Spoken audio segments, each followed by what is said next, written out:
जय कथा कुआ महावीर आज हूँ मंगलवार नियाली माधव आम आसीलु कथा कुआ महावीर मंदिर जा हूँ मंगलवार दिन कथा कुआ महावीर मंदिर को आसबार कारण ये से बाट दे आम जाऊलु मंगला मंदिर को जितेबाला मुझे बाट दे जाए प्राय समय मत समस्ते कहते ये हूँ प्रकृत ठाकुर जी आपड़ थे डाकबे ना निश्चिंत तो हृदय डाक देख शुणे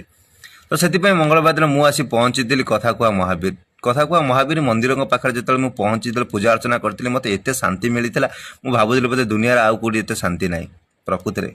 महावीर महिमा बहुत सुंदर आउ एत सुंदर महिमा आपण मैंने भी केवे अनुभव करना जदि आसतु ना थे कथा कुआ महावीर नियाली माधव देखिए केते शांति लगे आ प्रकृति में आप जानते आपण मनस्कामना संपूर्ण भाव पूर्ण हम थरुटे मुझे आपको अनुरोध करुच्ची कथा कुआ महावीर पाखु आसतु दर्शन करूँ एवं देखूँ सेठी केते शांति आपको लगुच जय महावीर।